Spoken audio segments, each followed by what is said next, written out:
You're listening to the Spark Radio Network, Internet radio like you've never heard before. Innovation, creativity, and imagination are all said to begin with a spark. So fasten your seatbelt and take the ride of your life and listen for the spark. You are listening to KLRN Radio, where liberty and reason still reign. Hey, this is John Preston, Marine Combat Veteran and Pacific Records recording artist.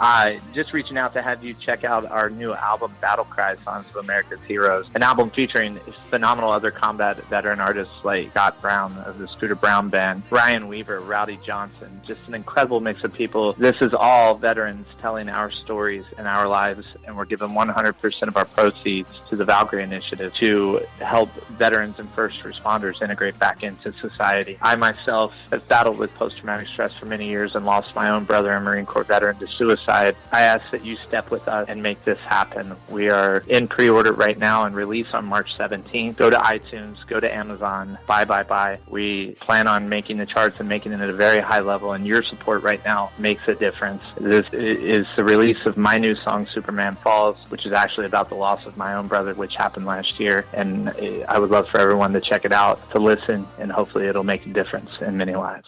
If you're 85 or younger, would you like peace of mind and comfort for your family? We're Final Expense Direct with an urgent message for you. The average funeral today costs over $8,000, but the most you'll get from government benefits is $255. How will your family pay the difference? We can help. Our senior plans start as low as just $1 a day and pay up to $30,000 for a funeral and other final expenses. Peace of mind is easy. There's no medical exam. You'll have lifetime coverage, and your plan can't be canceled as long as you pay your premiums. Call now for free information about our senior plans. Answer a few simple questions and receive approval right on the phone. Plus, call right now and we'll give you a discount prescription card for free. Call 800-553-8687. That's 800-553-8687. Again, 800-553-8687.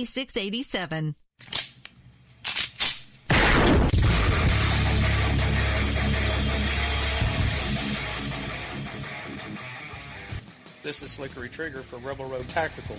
With proper care and feeding, your pistol will be ready when you need it. There to save your life. Shouldn't your gear be that good? Whether you need a holster for comfortable everyday carry or a tough-as-nails holster for your next training course, Rebel Road Tactical has what you need. Check us out on the web at rebelroadtactical.com.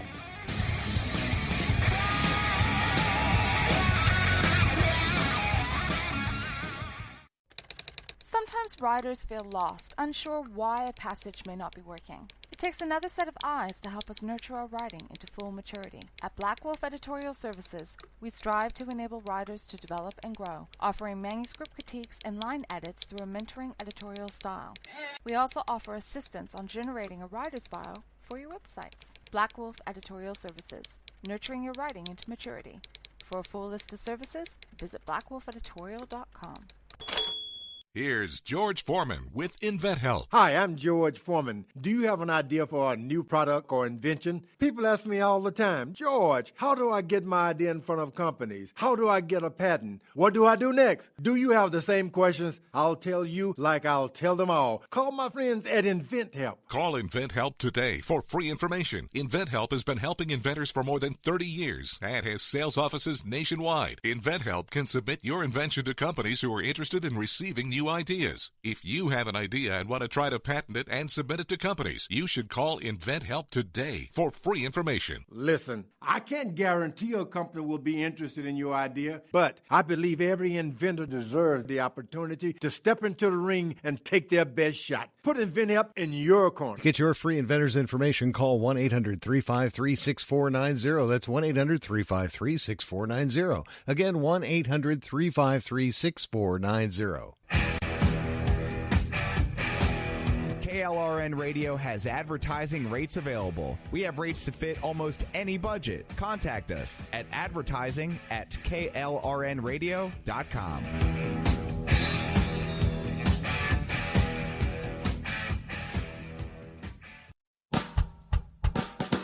You're listening to the Spark Radio Network, Internet radio like you've never heard before. Innovation, creativity, and imagination are all said to begin with a spark. So fasten your seatbelt and take the ride of your life and listen for the spark. You are listening to KLRN Radio, where liberty and reason still reign. Welcome to We Don't Have Cookies with your host, Jason Marshall. What's up, everybody? I hope you had a great weekend. If you listened to the last episode, you'll already know who my guest is this week. But if you didn't listen to the last episode, I want to introduce to you a man from Cincinnati who performs hip-hop without ego. It's Mission Man. How you doing? I'm great. How are you doing? I'm doing horrible. Good. It's good that we have the yin and the yang going on, you know. It's one of those days. Yeah, my niece spent the night, and we just got this place carpeted. It looks really good.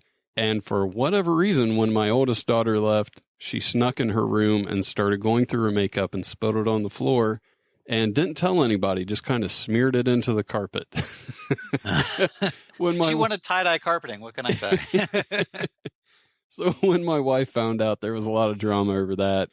And then my kid comes running down the stairs while they're up there arguing, and she falls and damn near breaks her back. So it's been a crazy day. I hope everybody else's day is going a lot better than mine. A frequent guest on the show, Mike Canistero, is the person who first turned me on to your music. Do you consider it hip-hop or do you consider it rap? I call it hip-hop. I don't know exactly where most people draw that distinction. I mean, I do more than just vocals. Like I play all of my own instruments. I play the drums, bass, guitar, and keyboard, and I rap and I sing a little bit. But I think it's more about the storytelling for me and the fact that it's not just, I don't know, it's certainly not the gangster rap or the braggadocious rap or anything like that. It's just one way for me to tell a story. What got you into doing this? So when I was 13, I was walking to play basketball with a friend of mine. I lived in Orlando at the time. We were walking to the University of Central Florida. My friend told me to rap. I was like, I can't rap, man. And he's like, man, just kick a rap.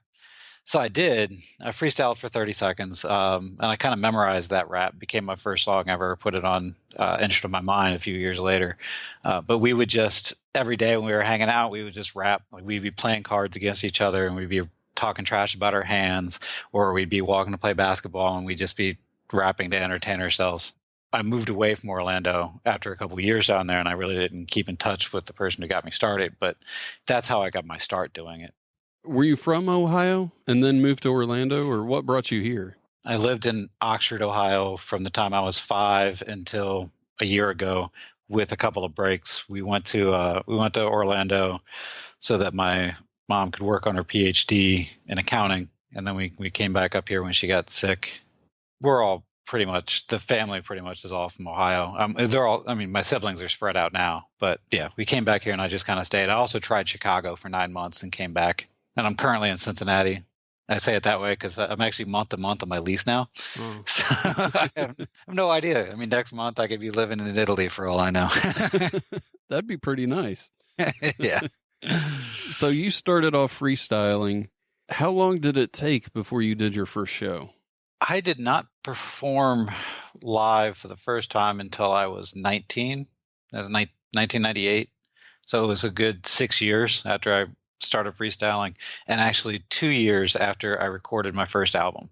Because when I first started, I didn't really have an interest in performing. I just wanted to write and create songs and get them out there and hope I could do something that way and hopefully people buy CDs. But I learned pretty quickly, well, I guess 2 years isn't that quickly, but I learned that you couldn't just do that and make a living from it. You could make the songs and get them out there in the form of MP3s, I guess. But in order to really get out there and connect with people, you had to perform. So my first show ever was actually at CD World in Coleraine, which is just a northern part of Cincinnati. And I was playing at a CD store. What was that like, playing at a CD store? It had to be very interesting.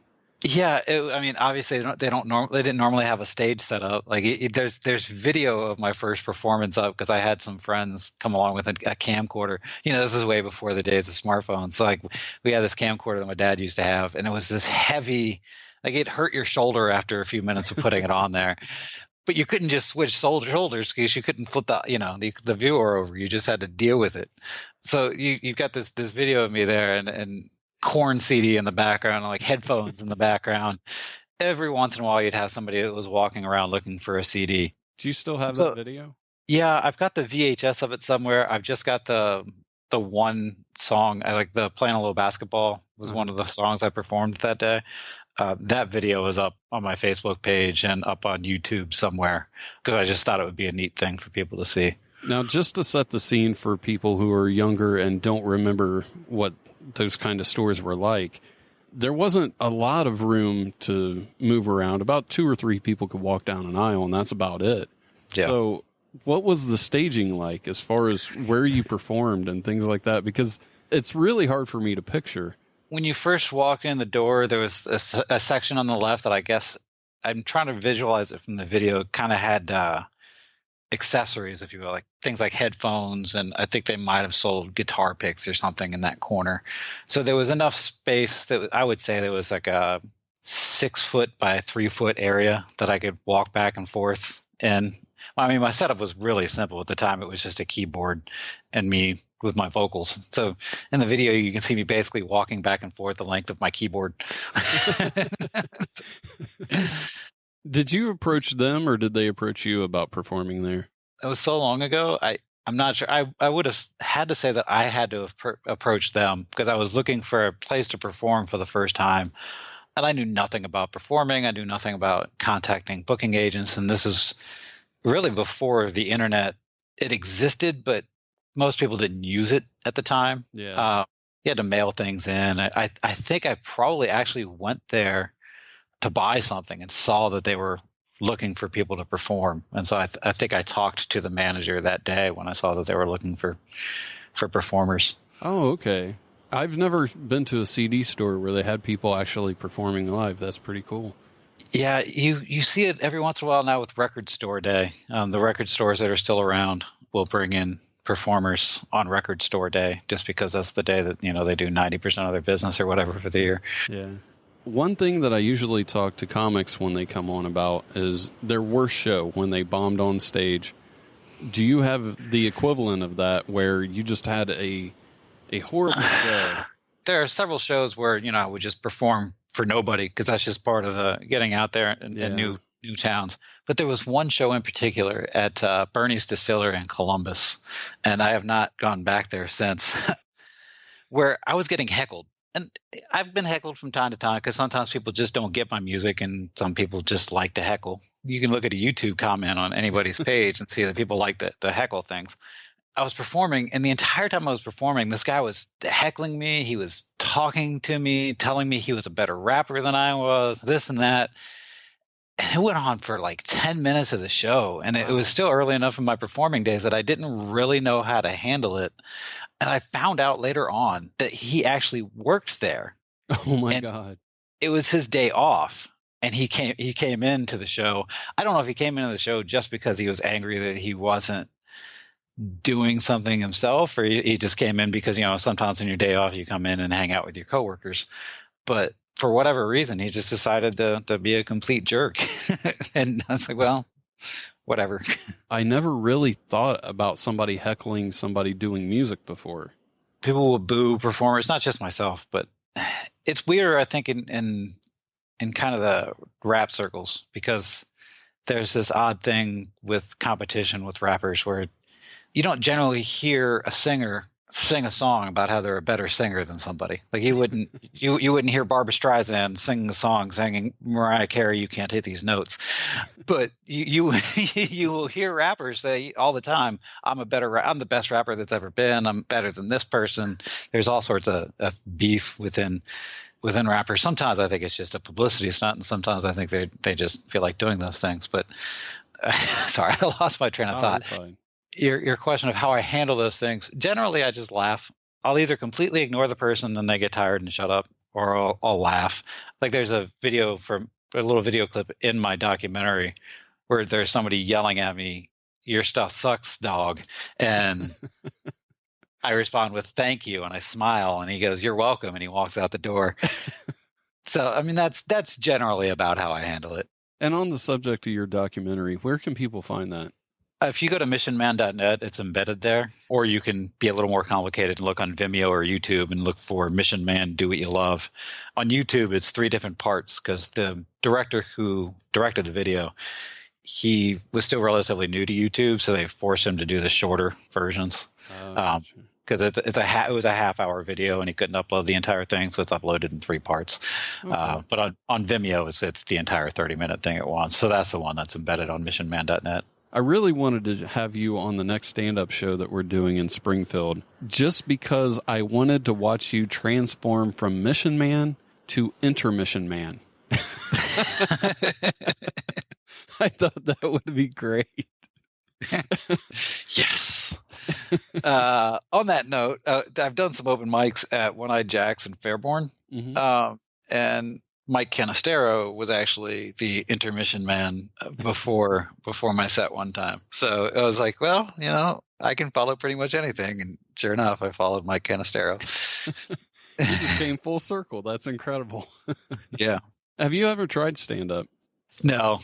I have the occasional funny quip on stage, but for the most part, it's not something I've ever really thought about. It's something that I think to be really good at, you really have to hone your craft. And, I have that kind of dedication for music because it's something that I absolutely love. But for stand-up, it would be entertaining, I think, but it's not something that I have enough passion for to really get out there and do it. Yeah, I understand that. It is a hard thing to try to do.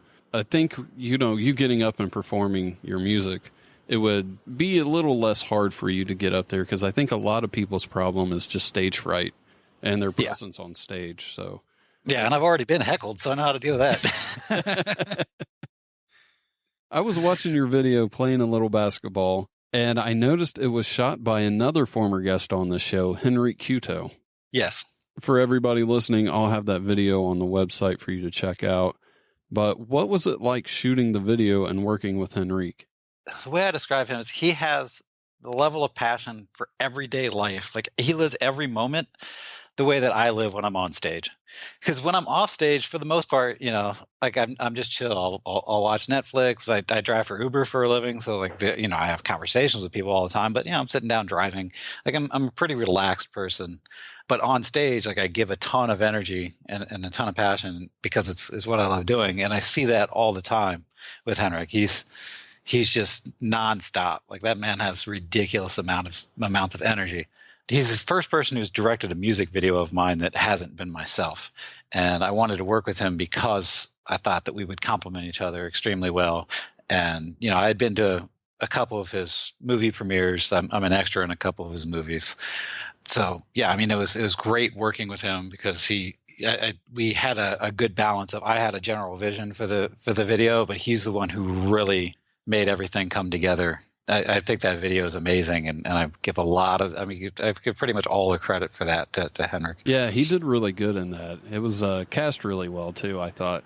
How did you guys initially meet? He saw me perform, I think, at Elbows in Dayton around 2004, 2005. I didn't see him for years until I started doing the open mic at the South Park Tavern, kind of on the south side of downtown Dayton. And, he saw me and he told me he used to come to my Elbow shows. And like I saw him that night because he was also performing his music at that open stage. And we just kind of reconnected and started talking. And it wasn't long before we became Facebook friends from there. He may have even been a MySpace follower of mine back in the day.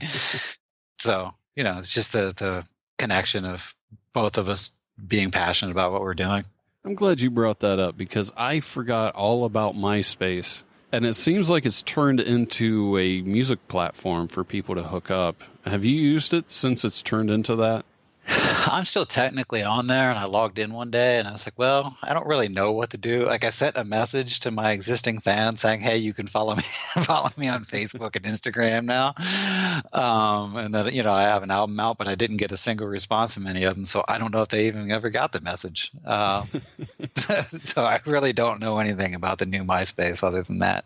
Didn't Justin Timberlake buy that? It was somebody famous. Yeah, he was part of a group that bought it.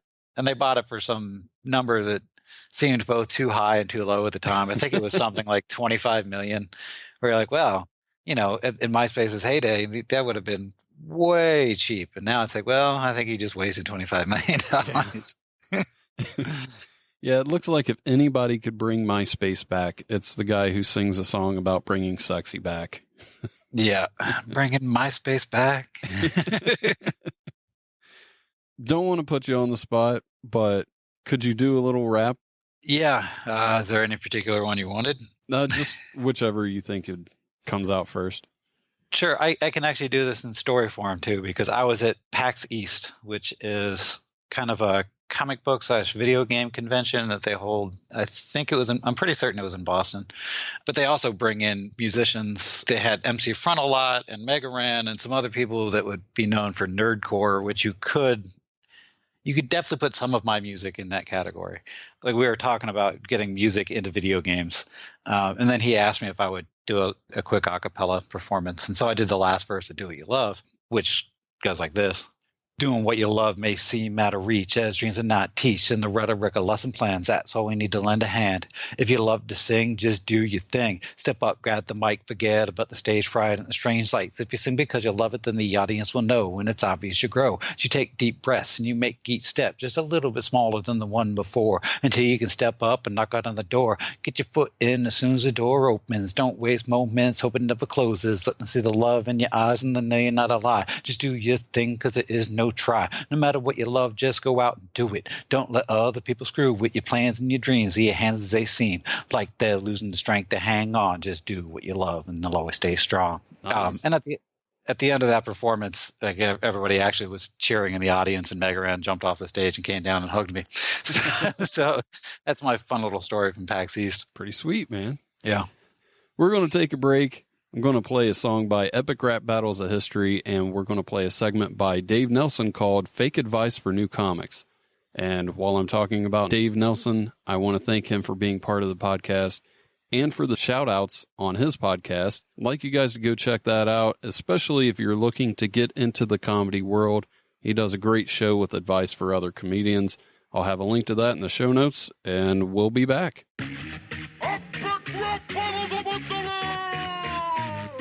Michael Jordan versus Muhammad Ali.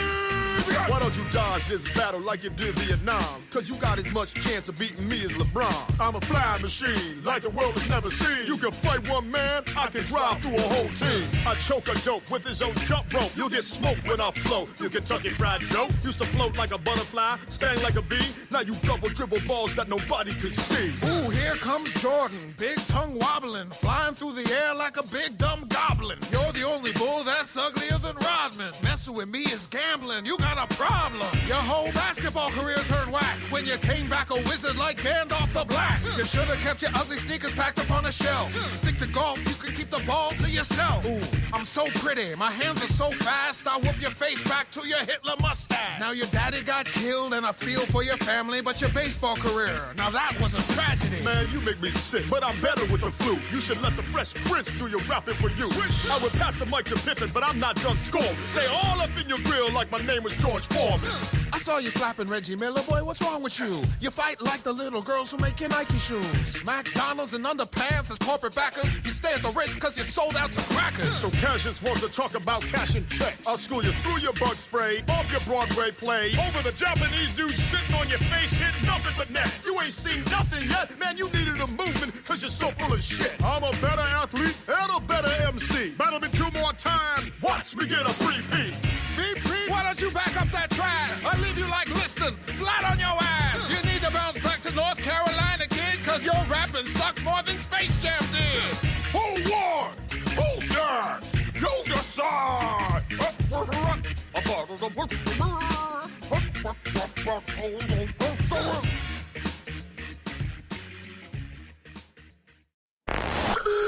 And now, Comedy A Go-Go presents Fake Advice for New Comics.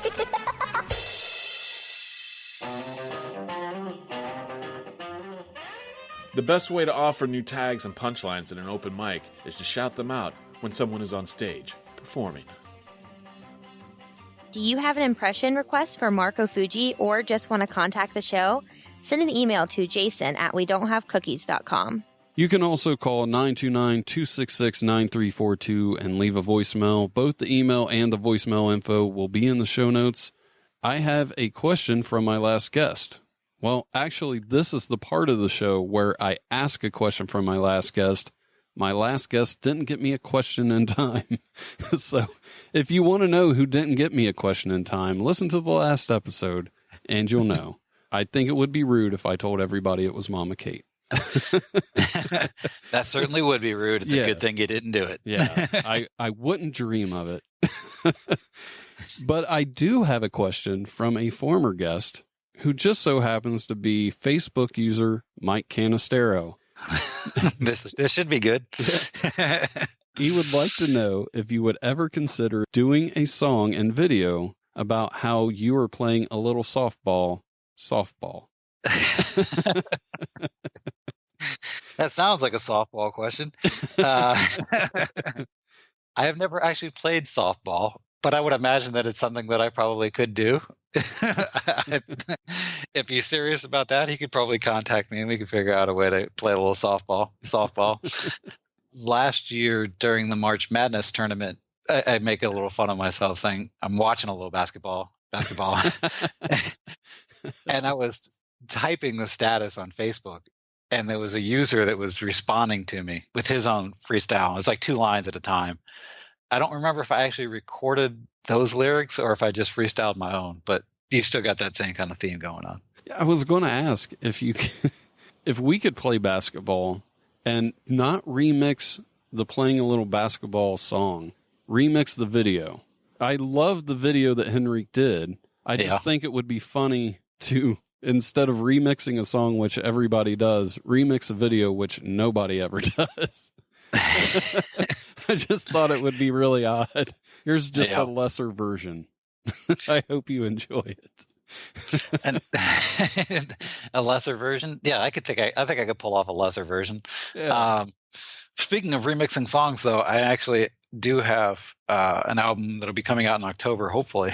It's supposed to come out in October for the official 25-year anniversary when I started rapping, because I started rapping in October of 92. It's going to be called Remix, and it is a album of remixes done entirely by fans.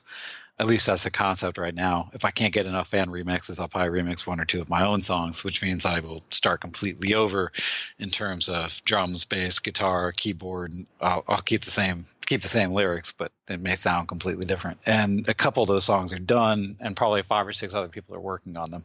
But if somebody does want to work on a song that's not being worked on, they can send me a message at facebook.com/missionman or email me at missionman@missionman.net and tell me which song they want to remix, and I'd be okay with that.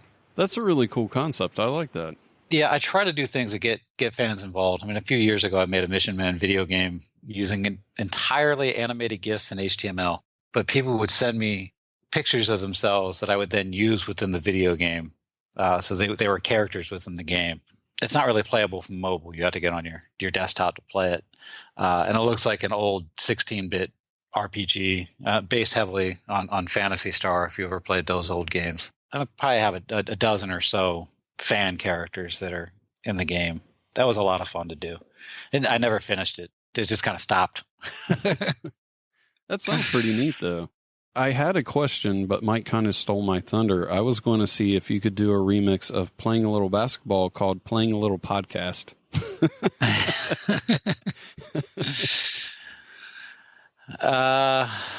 See if I'm trying to figure out how to make that the right amount of syllables. Playing a little cookie cast. I like it.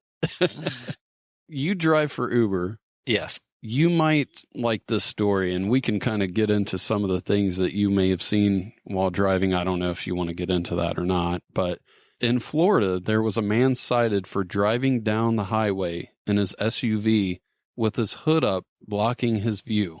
He was just looking in this little crack at the bottom of his dashboard where he could actually see out the window. He was going about 65 miles an hour. Yeah. Was that just a regular person, or was that actually an Uber driver? That was just a regular guy, and he said his hood has been like that for a couple of weeks, and he was just trying to get by till he got the money to fix it. Oh, man. Even in Florida, they should be able to, just tie a rope down or something. Yeah, that's what I thought. Does actually remind me of Love Lines. I don't know if you ever listened or watched Love Lines, Adam Carolla and Dr. Drew. Yeah, but they had a game. They had a game called Germany or Florida where they'd talk about some headline. And then you'd have to decide if it happened in Germany or Florida, because they decided that every messed up thing in the world happened in either Germany or Florida. So that might not quite messed up enough for to fall under that game, but it is somewhat reminiscent of it. Yeah. Have you seen any crazy stuff when you were driving for Uber? I picked up a couple of professional athletes. I won't say what team, because I don't know what the rules are and that kind of thing. But they were doing a scavenger hunt in Oxford. I was driving in Oxford that day. They were all dressed up in costumes. One of them was dressed up as Happy Gilmore. Another one was Happy Gilmore's caddy. I drove by one that was dressed up as Ted. It was a 6 foot tall teddy bear walking around. They had a list of things they had to do, and one of them was I had picked them up from the Kroger because they had just sung the national anthem inside of the Kroger. And the next thing that they had to do was go through a drive-thru and order food, but they had to do it on foot, and they had to videotape themselves doing it. And they asked me where they should go. I was like, well, probably the Arby's, because it's the only place in town that's desperate enough for the business. Because every fast food place you go to, so we will not serve walk-up customers for safety reasons. Logic dictates, they might get hit by a car, or they might rob somebody. You kind of need to have that safety there. But sure enough, we drove to the Arby's in Oxford, and I watched them in costume order an apple turnover at the drive-thru and walk up to the window and pay for it. Yeah, that sounds like a good time. How long were you guys riding around doing that? I just did that, and then they asked me to drop them off somewhere where they might be able to find twins. Nice. I don't want to know what their scavenger list had to do with twins. And I was like, well, I could try dropping off with one of the fraternities, or I could take it to the bars. So I dropped them off uptown by the bars. I mentioned this on the last episode, so I kind of feel like I have to do it. I'm sure you're going to destroy me, but I said I would challenge you to a freestyle battle rap. I have never rapped before. Mine will probably be short. When we first started talking, you said your first freestyle was about 30 seconds. And that seemed like quite a long time for your first try. I'm going to let us both off the hook on that one, because I don't battle rap anymore. Okay. I haven't battle rapped in years, because I find that it's one of those things about hip hop that I don't really get into. Like it's cool to be able to see the skills that they have, but I feel like the kind of destructive nature of talking bad about somebody to their face, it's not something that I really want to be involved in. I think if we were battle rapping, I wouldn't be talking about, you don't have any cookies, how can I possibly eat at your place?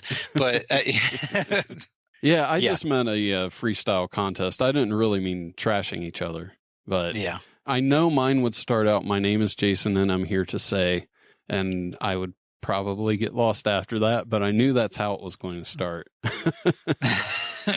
So what would a better way to phrase that be? Just a freestyle contest? Yeah, I mean, freestyle competition or freestyle contest would be. Okay. Yeah, it never occurred to me that it would be taken like that. I'm just glad I'm off the hook, because I'm not good at rapping. So even though we cleared it up and it's not what I thought it was, I still don't want to do it. But, but I thought it would be fun. Yeah. No, I'll let you stay off the hook on that one. Okay. I appreciate that. Let's see. The next thing I was going to get into is a little segment we call This Week's Dumbass of the Year. And for new listeners, what we do is we find a strange story where somebody does something incredibly stupid, and they're this week's Dumbass of the Year. This week, I found a guy in Houston who mistakenly thought that purple kale was flowers and bought some to give to his girlfriend. And he was very sweet, knocks on the window, hands them to her, and she laughed hysterically. And unfortunately for the guy, her mom was home. She came outside and laughed too, and the guy had a really good nature about it. It's all over Twitter, and he's tweeted his response too. It's kind of hard to believe that you could mistake a vegetable for a flower, but that's what happened. All right. I guess he was in a little bit of a purple haze when he was looking at things. Yeah, you would think so. I just don't know how he could mess that up. Yeah, I don't either. Kudos to you, man, and at least he was trying to do something sweet for his girlfriend. So, got to give it up to him for that. Yeah. To end that portion of the show, I just want to say that this Thursday will be the return of Benny Mac and this month's Dumbass of the Year. We haven't named anybody for, I think it was the last 2 months. So that's going to be really good. Everybody seems to really like Benny Mac. He's a lot of fun to have on the show. Is there anything that you would like to plug before we go? I know you got a show at, was it Blind Bart's in Dayton on June 9th? Blind Bob's. Blind Bob's, that's right. My 3 upcoming performances really are coming up in June. It's June 8th at the Southgate House in Newport, Kentucky, which is a Thursday. June 9th is a Friday. That's at Blind Bob's in the Oregon District in Dayton. And then I'm planning a house party in Columbus on June 30th. And that's something, if you get on my Facebook page and send me a message, I can tell you where that is. They don't really publicize the address online. Okay. I would really like to make it to the June 9th show. That's my birthday, so I'm not sure if my wife has other plans or not, but if possible, I'm going to come down there. What time did you say it was? The Blind Bob show, there are actually 4 bands. There's A Voice of Your Own, myself, Lackluster from Columbus, and New Moons from Cincinnati. And I'm not sure who's playing in what order, but the show will probably start around 10 o'clock and end around 2 in the morning. Okay. Well, I want to thank you for coming on the show. We had some technical issues prior to the show, and thanks for sticking around to make sure everything worked out. You're welcome. All right, man. I'll talk to you later. All right. And I want to make sure everybody else knows I have an upcoming appearance on Cave Crew Radio. That'll be June 1st at 9 p.m. Eastern. You can actually tune into that live if you go to cavecrewradio.com. I'll have the link to that in the show notes. Choo Choo Stew, DK, and Big B are a part of that show. Regular listeners, you'll know Choo Choo Stew from the segment Totally from UK Today.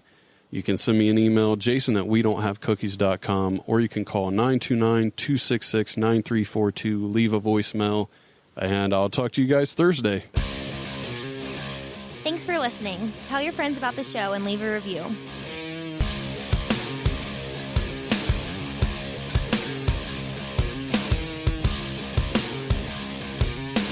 Playing a little cookie cast. Thanks for checking out that episode. Really appreciate it. That episode for the week did run a little short, so what I'm going to do is include February's Dumbass of the Year episode so you can get a little taste of what Benny Mac is like, because next week we're going to have a full episode with him. I hope you enjoy it. Welcome to We Don't Have Cookies with your host, Jason Marshall. Welcome to the February's Dumbass of the Year episode. Joining me today is the man who will be joining me for all of these episodes from now on. It's the one and only Benny Mac. Welcome to the podcast, man. It's great to have you here. Oh, it is an absolute pleasure to be here. I'm so excited. Dumbass of the Year. Being a dumbass, some of the time, hey, I've got a bit of experience with Dumbass of the Year, so I think I'm a good judge of character for that. Why don't you go ahead and tell the listeners a little bit about yourself? My name's Benny Mac. You can check me out on Twitter. But basically, I'm a live streamer, and I do a bit of a variety of live broadcasting. I also work in the film and TV industry in New Zealand, and I'm excited to be here. But enough about me. Let's talk about some real dumbasses. Well, before we get into that, I got 2 quick topics to go over with you, if you don't mind. Let's do it. Something that we talked about on the show a few months ago was KFC put out a fried chicken scented candle, but it was only available in New Zealand. Did you see any of those? I did not manage to get my hands on that product, unfortunately. No, it was not made available to me. It sounds great, but because I was going to go out and look for one and maybe do a video about it or something, but then when I found out they were only available there, do you guys eat a lot of fried chicken? Is there a reason why they would just say, hey, New Zealand is the target market for a fried chicken scented candle? Wow, that's a great question. That's a great question. We do eat a lot of fried chicken. I mean, I had fried chicken today. Oh, I had more than one type of fried chicken today. No kidding. Do you know what I'm saying? What types No did you kidding. have? Frozen. I had a frozen variety, and I had a fresh style variety. What are those bites things? Balls? They're like little tater tots, but they're like got some sort of chicken in there. Oh, popcorn chicken. Oh, yeah. Yeah, oh, yeah. good I stuff. fried my own damn fried chicken. I got one of those. I got that. What do they call that oil? Canola oil? Yeah. It's good for the heart muscle. Mm-hmm. That's It's good for the heart lining. So you use the vegetable oil. Don't use no animal fat. Use canola oil. Fry it all nice. Put that popcorn chicken on there. Eat all different kinds of fried chicken. Maybe cook it yourself. Maybe buy it. Maybe have someone fry it for you. Maybe put it into a candle and aromatize the room. I don't know. I don't know who marketed this stuff to me. All I know is I like it. I want it. I couldn't get a hold of it. My man Jason Marshall had the same problem. We got to get it stateside. Yeah. We got to ship these candles stateside. That's whack that they're not going to send out this wax. I have one more question for you. I had some people on from Canada last Thursday, and we were going over how you pronounce the letter Z or Z. And just casually, the guy said, you should ask somebody from New Zealand that, because he said in Canada they said Z, UK says Z, and he had no idea that you were coming up this Thursday. So I told him I would ask you that. How do you pronounce it in New Zealand? Z or Z? That's a great question. NZ. Z, huh? We'd say welcome to New Zealand. Welcome to NZ. But if we wanted to get all fancy, welcome to NZ, baby. But hey, it doesn't matter what you say or how you say it, man. It's just that you got to say the NZ or NZ. It's all sexy. One way it's all smancy like that, and the other way it's all classy. Mix it up. I like it. Got to give it up to the that. NZ. NZ. Let it be said, NZ. Wait and see about NZ. Check up on that. It's how you want to say it. I'm not sure. Like X, Y, Z. It just sounds funny, right? Yeah. When you're singing it. I can't think of any other letter where you add extra X, letters. Y, Z. It's easy like A, B, C, X, Y, Z. That would be like calling the letter A, Abe or something. Why would you add extra letters for a pronunciation for one letter? It's very weird. Well, in Australia, have you heard of H or H? No. H, the letter H. Huh. Ask an Australian about the letter H, dude. That'll freak you out. Are you serious? I will do that next week. Mate, gotta switch on the HD TV, mate. Oh, it's fucking hot in here. There's a guy who does HD. There's a guy who does a segment for the podcast. He lives in Australia. I'll have to ask him about that. Ask him. H. Why did they say H? It's because they don't want to pronounce the H, the word that pronounces the letter H with an A starting word. H. A-C-H-E. H. I've got a fucking H in my back. Oh, my back's got a back H. Achy. I don't know. It's funny. Anyway. The first dumbass we're going to get to this month, it went out to an entire police station in Workington, England.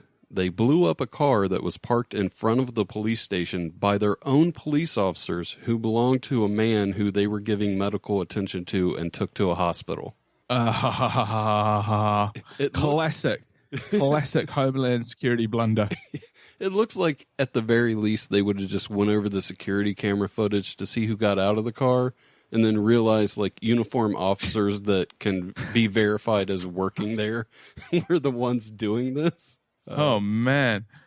So the Worthington police force, the whole damn squad got the award. Yeah.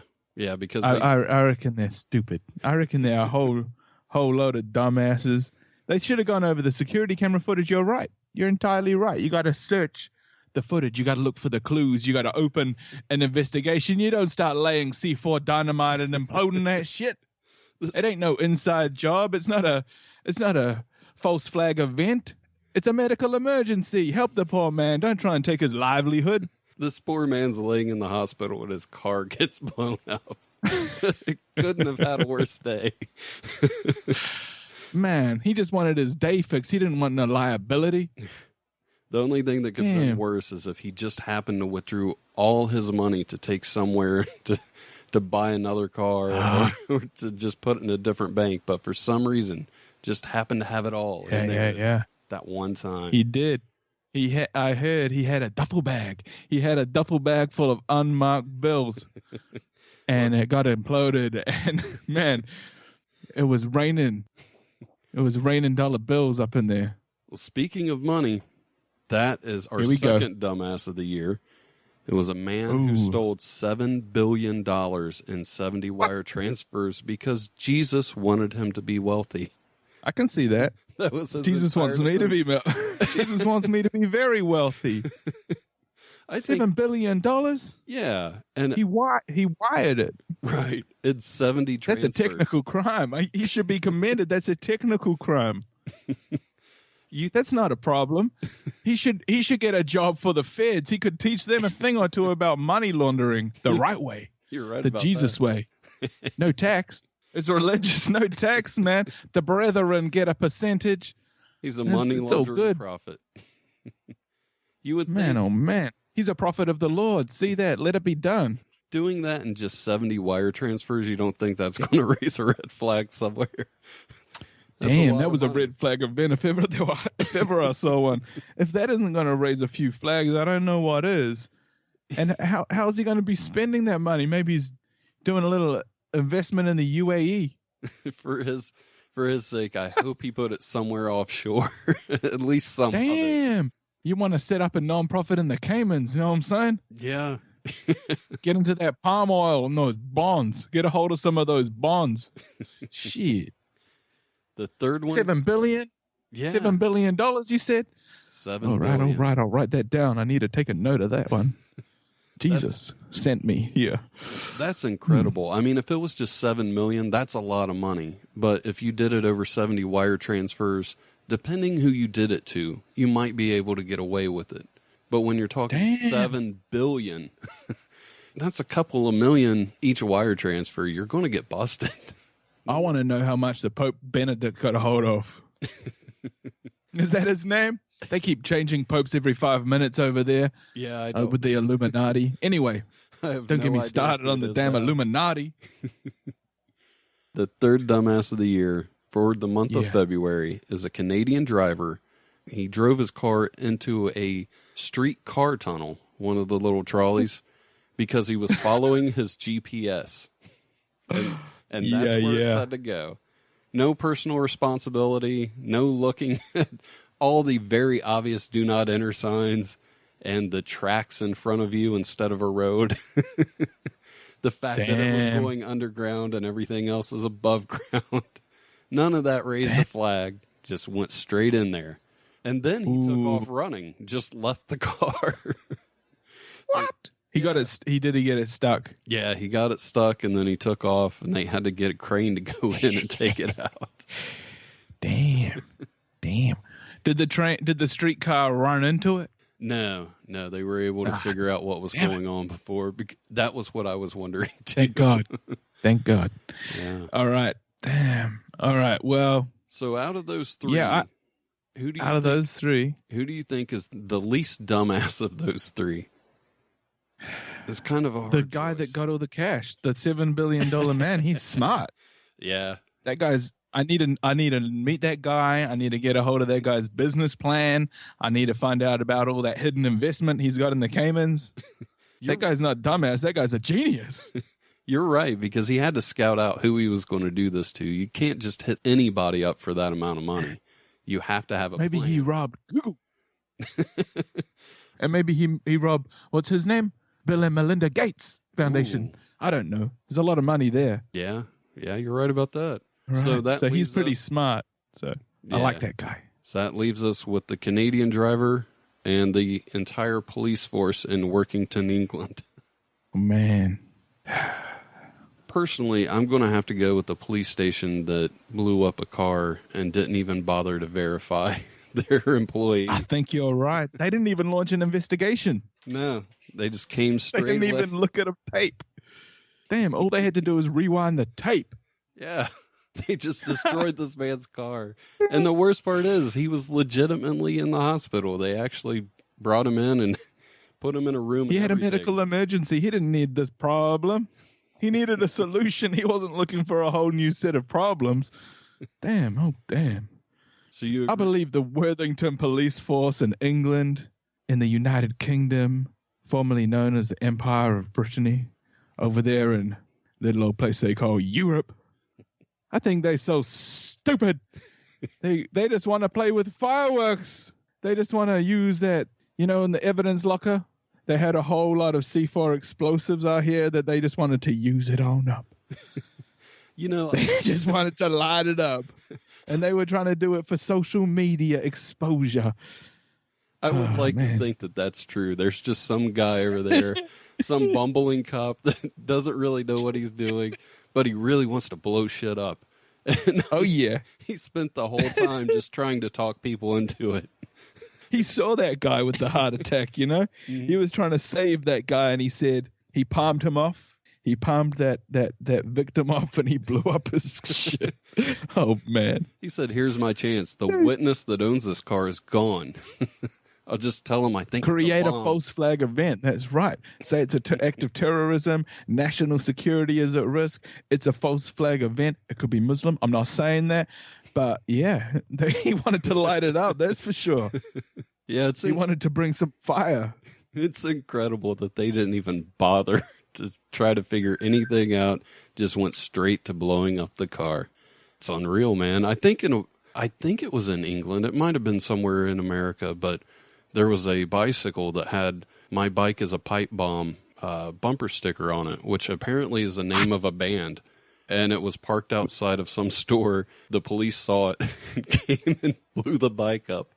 They didn't even get a chance to talk to the person that owned it. They just freaked out because they saw the bumper sticker. And that was how that went. That was pretty bizarre, man. I like it. I like what the cops have got over there in America. They got these little robots. Mm-hmm. And then what they are is they're the little crawling bulldozer bot. And they've got the top, they got the gooseneck, and they got the hook.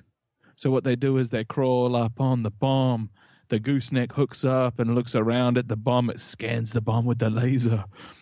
And then there's the guy in the suit. He's got the clipper. He runs out there with the clipper, diffuses the bomb. Hey, I don't know if it's a bike. Maybe he cuts the brakes on the bike. Shit, I don't know. But maybe in those tires, just maybe it's got some sort of lethal gas.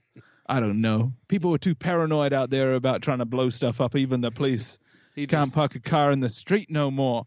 Damn, he probably even put money in the meter. He just gently cuts each spoke just in case. Just got the wire. spokes, man. Yeah. You never know. There could be wires in there. Damn, that's the thing, eh? Bike safety. They could have just, unlocked the bike, rolled it away.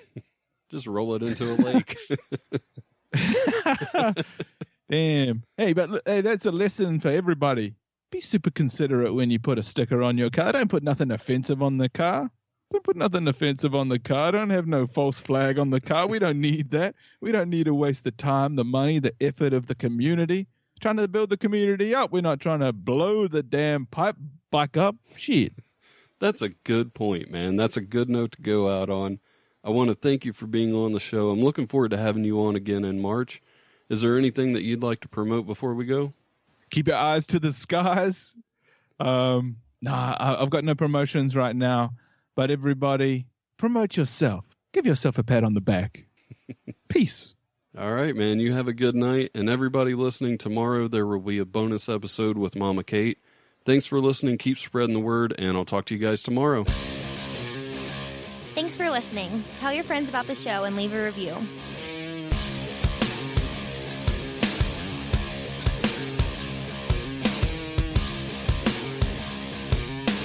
Balls